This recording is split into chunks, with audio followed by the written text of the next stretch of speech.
ជំរាបសួរថ្ងៃនេះខ្ញុំបាទខ្មែរកថានិងនិទានរឿងស្ដេចថ្មាតសុបិនស៊ីសាច់ដំរីសដើម្បីយកមកបញ្ជាក់បង្ហាញ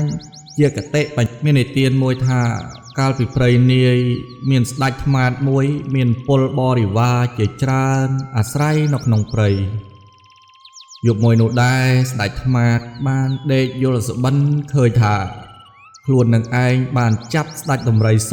ដើម្បីយកមកធ្វើជាចំណីស៊ីជាអាហារ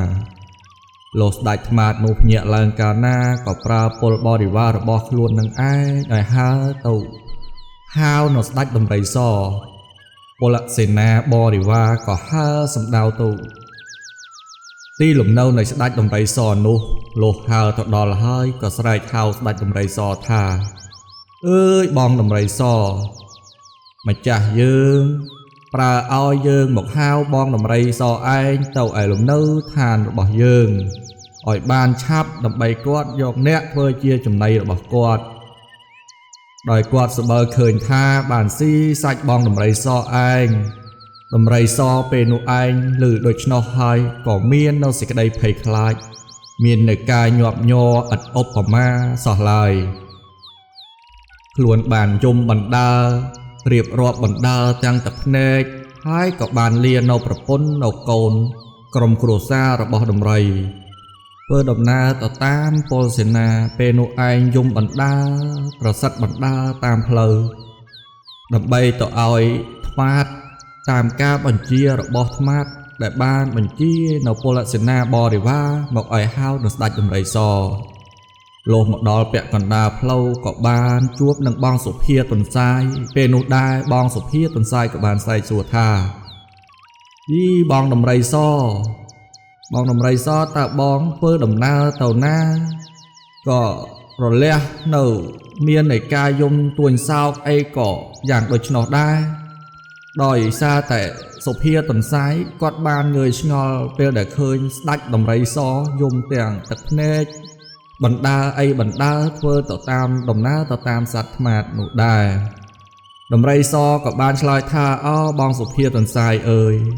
ស្ដេចថ្មាតគេបានយល់សុបិនឃើញថាគេបានស៊ីសាច់របស់ខ្ញុំឥឡូវនេះខ្ញុំបាទទៅឲ្យគេស៊ីហើយទន្សាយឆ្លើយថាយីបងដំរីរូបបងប៉ុនបងឯងប៉ុណ្ណាប៉ុណ្ណីម្ដេចក៏បងឯងសុកចិត្តឲ្យអាសត្វថ្មាតស៊ីទៅទេដូច្នោះពេលនោះឯងសត្វទន្សាយថាខ្ញុំនឹងជួយបងរំដោះបងឲ្យរួចអំពីសេចក្តីទុក្ខពេលនោះឯងដំរីថារូបប៉ុនបងឯងម្ដេចក៏សុកចិត្តឲ្យទៅជួយខ្ញុំកើតចាំខ្ញុំទៅជួយដោះទុក្ខបងឯងដោយសុភាទន្សាយរៀបរាប់ពោលជាមួយនឹងស្ដេចដំរីសដូច្នោះហើយថាខ្ញុំនឹងជួយបងឯងឲ្យរួចរស់បានស្ដេចដំរីបានលើទន្សាយនិយាយដូច្នោះហើយមានចិត្តនោះឯងត្រេកអរជាពន់ពេកទៅដោយការសប្បាយចិត្តណាស់ក៏ហៅបងទន្សាយឡើងជិះលើខ្នងខ្លួនក៏សម្ដៅទៅលំនៅឋានរបស់ស្ដេចថ្មាតពេលនោះដែរលុះឃើញដំរីសទៅដល់ហើយស្ដេចថ្មាតមានការញញឹមញញែមរួចនិយាយទៅថាបងដំរីមកដល់ហើយឬយើងត្រូវស៊ីសាច់បងឯងឥឡូវនេះក្នុងថ្ងៃនេះឯងព្រោះយើងយល់សុបិនឃើញថាបានស៊ីសាច់បងឯងនោះហើយនៅពេលដែលដំរីជួបនឹងស្ដេចថ្មាតនោះទន្សាយធ្វើពុតជាដេកលក់នៅលើខ្នងដំរីដូចគ្នាដែរស្ដេចដំរីក៏ស្រែកហៅទៅកាន់បងទន្សាយថាណែបងសុភាទន្សាយមកដេកអីនៅលើខ្នងដំរីដូចនេះចុះឲ្យឆាប់អាងយើងនឹងស៊ីនៃដំរីឥឡូវនេះពេលនោះដែរទន្សាយឆ្លើយថាឈប់កុំអាលសិនបងថ្មាតបងនិយាយជាមួយនឹងអូនដំរីដូចម្ដេចផ្លាស់អំបញ្ញមិញមិនឃើញមិនបានស្ដាប់ឮព្រោះតែខ្ញុំនឹងឯងរវល់តែងងុយពេកបងស្ដេចថ្មាតឆ្លើយថាយើងយល់សុបិនឃើញថាបានស៊ីនៅស្ដេចដំរីសទន្សាយថាមែនហើយឬអំបញ្ញមិញខ្ញុំក៏បានដេកមួយភ្លាំងលក់មួយផ្លែតក៏សុបិនថាបានស្រឡាញ់ប្រពន្ធស្ដេចបងថ្មាតឯងដែរ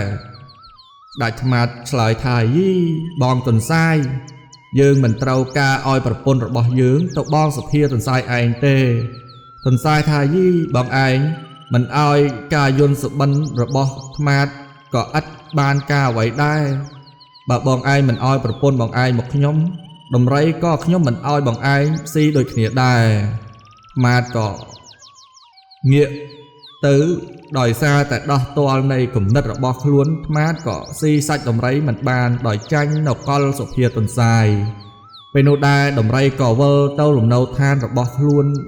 វិញបាត់ទៅទន្សាយក៏បានចូលទៅព្រៃបាត់នៅពេលនោះដែរឥឡូវយើងមកសន្តាប់នៅរឿងទី2គឺរឿងទន្សាយជាប់គូតជាមួយនឹងគល់ត្រាច